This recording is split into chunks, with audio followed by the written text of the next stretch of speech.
Hello and welcome back to Star Citizen. My name is Evenlease, and today on 10 Minutes More or Less Ship Review, right behind me, the Drake Golem. Let's go ahead and take a look.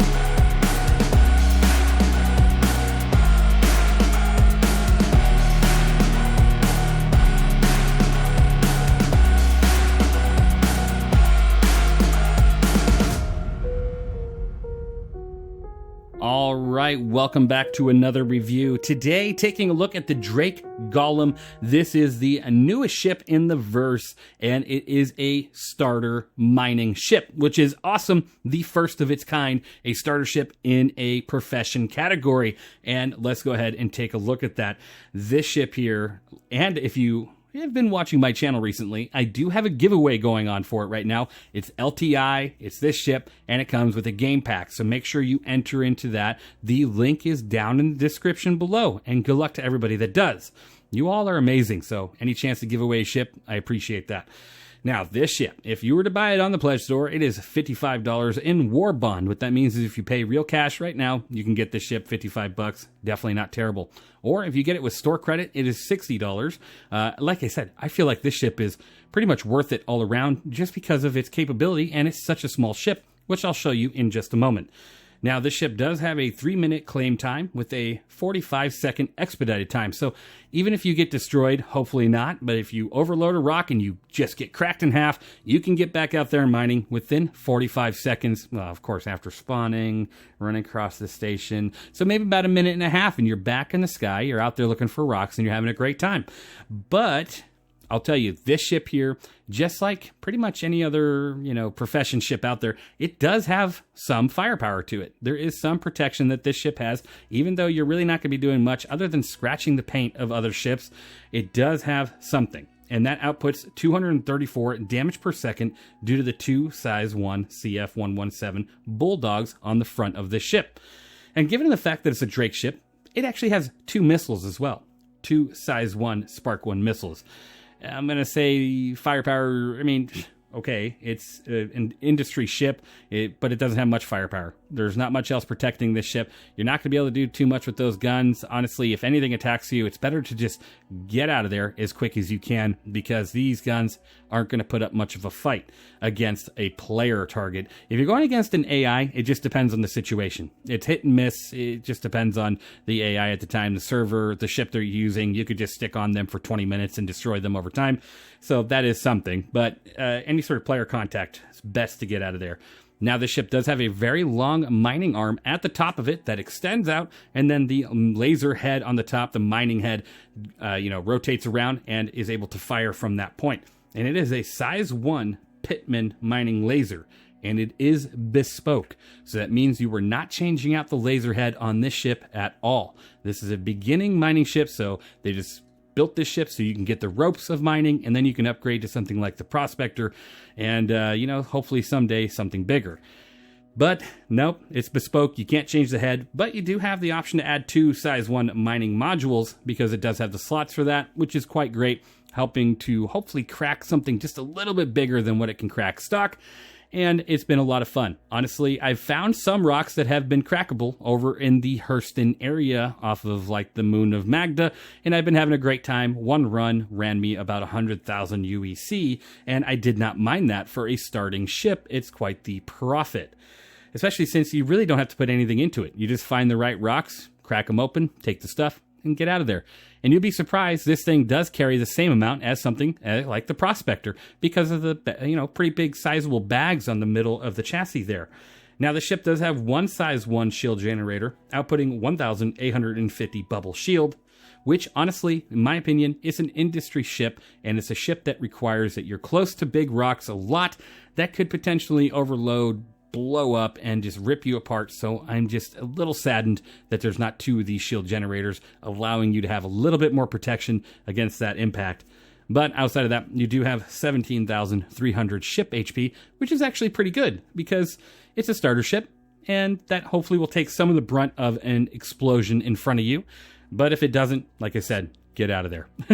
And you can do that because you have a top speed of 203 SCM with a top forward boost of 280 and a top backwards boost of 210 and a top nav speed of 1010. Now, you're not going to really outrun too much, but honestly, just swap it in the nav mode, punch out. Just get out of there as quick as you can, and you should be okay. This ship does have a pretty decent maneuverability to it, sitting at a 43, 43, 140, or a boosted 52, 52, 168 pitch yaw roll. So you're not going to be outmaneuvering something like an F7, or even an Arrow or a Gladius, or an F8, but, well, maybe an F8, but you're still not going to do any damage to it, so it's best to just get out of there as quick as you can. Now, this ship does have 24 SCU of hydrogen fuel and 0.95 SCU of quantum fuel. I don't know why they didn't just move that up to 1 SCU of quantum fuel. It's like red under, so it doesn't really make that big of a difference. But it is 0.95 SCU of quantum fuel, so you will have to refuel kind of often if you are jumping around a lot. But otherwise, you do have quite a bit of hydrogen fuel, allowing you to scurry the planet all over looking for a rock that works. Like I said, a rock that works. 4.1 has brought kind of a couple bugs, and interesting bugs, and it's caused this field to be kind of hard to do currently, but it will get fixed up rather quick, allowing you to take such glory mining with this ship. And I will tell you, it's a fun ship to mine with. Now let's go ahead and hop into first person really quick and take a look at some of the exterior features, starting with the front of your ship. This is where you enter, and it has a very interesting, very easy entrance. It's just that little button right there. You press F, it throws you right on into the pilot's seat. Now, if you move to the right side here, you can deploy a weapons rack where you can put a rifle, which is really nice. It even says rifle. And then over here, you do have your fuel port. You can go ahead and open that up and refuel the ship once they add the ability to do it yourself. Just don't have your engines on, and it is right next to a thruster, so you will potentially explode.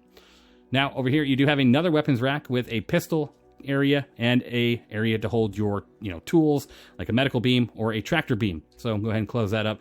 I do like the type of everything you could do with this ship, including storage. You have a storage bin right here, and you can go ahead and store anything you need up to a certain amount, which is pretty nice. And then here is your ore pods. These carry a total of 16 SCU each, and you have 2 of them on your ship, which is pretty easy to remove. All you got to do is go into your cockpit and hit Right-Alt-K to unlock your ship ports. Left click on this with the tractor beam and drag it out, and there you go. Now you can go ahead and put this in the cargo bay of a C2 or any sort of Hercules or any big ship that can carry them, and swap them out for an empty pod, allowing you to mine all day long until you have to go and turn that back in at a refinery, which I do love that. Now, let me just go ahead and straighten this out here really quick and pop that back in. As you can see, my engines are up and down. This does have VTOL. As you can see on screen, all you have to do is press K to go ahead and activate your VTOL thrusters, allowing you to remove these ore pods just a little bit easier, and then K to get them back into their normal position to allow you to have your best forward thrust. Now, taking a look here, this ship does have all of its components, and they're just hidden. If you want to take a look at the components, you have to remove your ore pods, and the components are underneath all these areas here. So you got some above you. All your buttons are on the side, so you can open them on up and take a look. Very beautiful. It's behind each one of the ore pods, so even behind this one against the wall over there, you have even more. Now, honestly, this ship is a fantastic starter ship, and it's quite amazing for beginning mining. Of course, everybody wishes that you could transfer out the heads on them, but honestly, it's just a beginning mining ship. It's what it is. And if you compare it to something like the Prospector, look at the size difference between these two ships. It's immense. This thing, you can fit like 4 or 5 of these things in the top of a Polaris hangar bay. I mean, you can make quite the mining crew, especially when it's like the Ironclad comes out. You can have a whole military of these things in that ship, and you can go out there and mine all day. Look at the size comparison between these two ships.